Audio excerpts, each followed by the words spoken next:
Olá, meu nome é Cristiane Martins.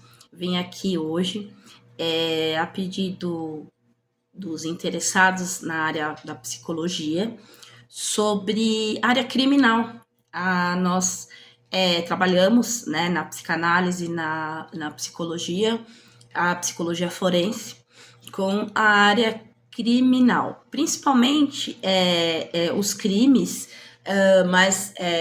aqueles chamados mais hediondos, aqueles crimes aonde por trás, logicamente, tem o trabalho da polícia, que é encontrar o autor do crime, e tem também as questões psicológicas envolvendo o criminoso. O que faz um criminoso fazer ter alguns comportamentos. E a perversão, que é o que eu vou falar hoje, que é o ligado aos crimes forenses, existe dois aspectos. Existe o aspecto da perversão em si, que é uma estrutura.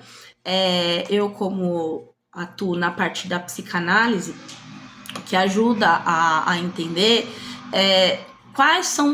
qual o foco, quais as causas, os gatilhos que gerou uma simples criança ou uma disfunção familiar se tornar uma criança ou um jovem se tornar um criminoso de crimes hediondos.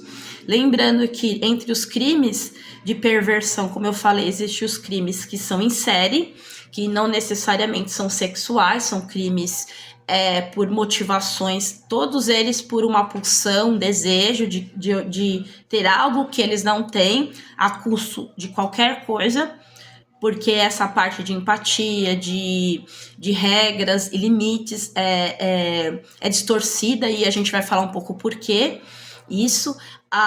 Eles têm a rejeição da figura, a gente fala paterna, mas alguém que coloca limites. Então eles têm uma figura muito distorcida, muito contrariadora aos seus desejos. Então aquela pessoa que se coloca como opositor, sendo uma autoridade, um professor, primeiro ao começar dos pais, ela é muito deturpada, e eles têm uma visão muito ruim dessas pessoas.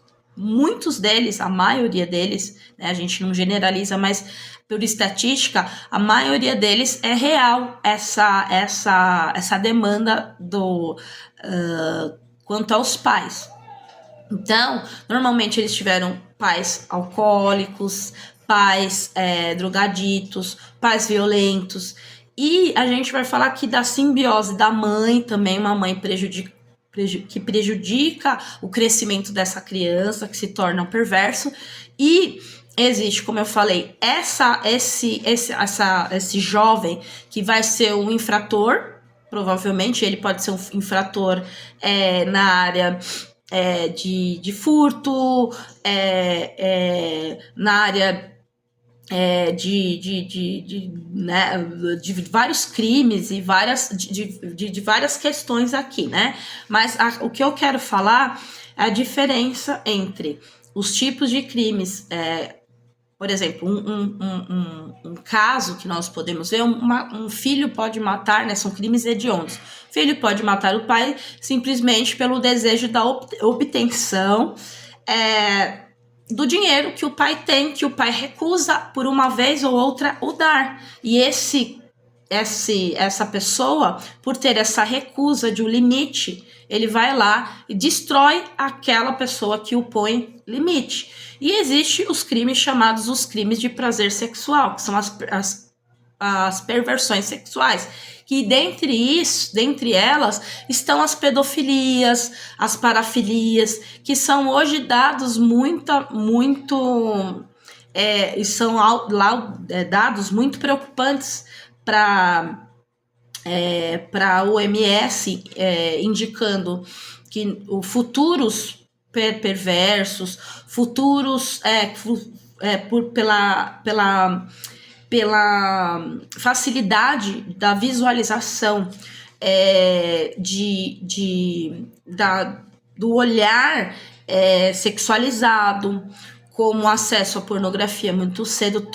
Eu não vou dizer aqui falar como todos os serial killers, ou todos, eu estudo muito sobre isso, mas o que eu vejo são as semelhanças. Então a gente vai ligando os pontos e a gente vai vendo a semelhança deles. E aí você vai vendo que todos eles em si têm as mesmas características e têm os mesmos gatilhos. Por que eu tô falando sobre isso?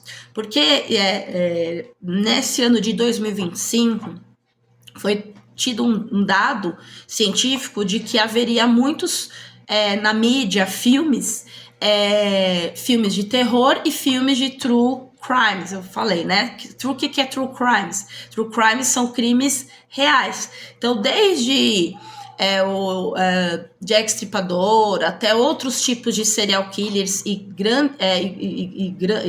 falo grandes nomes, não, porque não foram grandes pessoas, mas que trouxeram grandes questões de entender se um homem é um monstro ou realmente o homem é capaz, né?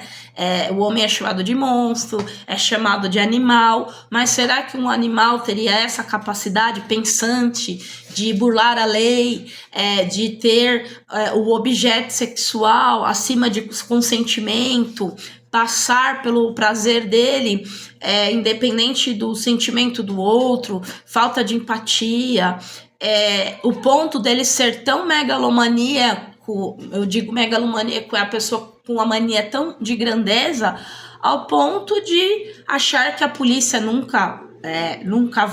ninguém nunca vai conseguir o pegar, inclusive até muitos